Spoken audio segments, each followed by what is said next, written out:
হযরত আব্দুল কাদের জিলানী রাহমাতুল্লাহ আলাইহির জীবনীতে পেয়েছিলাম, তার সামনে এসে একটা কুত্তার জবান খুলে গেছে, ডাক দিয়ে বলে, আল্লাহর বান্দা তুমি ভালো না আমি ভালো? হযরত আব্দুল কাদের জিলানী রাহমাতুল্লাহ আলাইহি তিনি চুপ করে থাকলেন, কোনো কথা বললেন না। তিনি ডাক দিয়ে বলে, কুত্তা।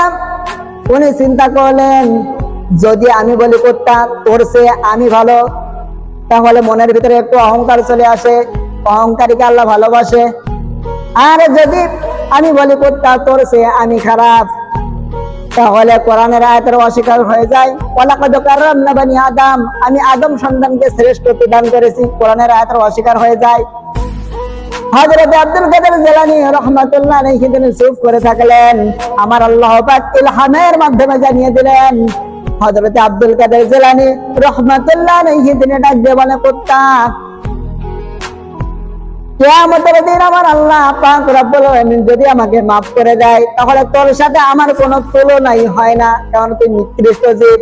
আর যদি কিয়ামতের দিন আমার আল্লাহ পাক রব্বুল আলামিন আমাকে maaf না করে দেয়, তাহলে তোর চেয়ে আমি খারাপ, কেননা তোর কোনো বিচার নেই।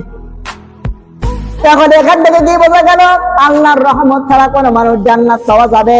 আল্লাহ তাআলাকে আমাদেরকে মানতে হবে, আল্লাহর কথা আমাদেরকে বুঝতে হবে, দিলে ধারণ করতে হবে, তাহলে আল্লাহ পাক রব্বুল আলামিন আমাদেরকে সকলে বোঝার তৌফিক দান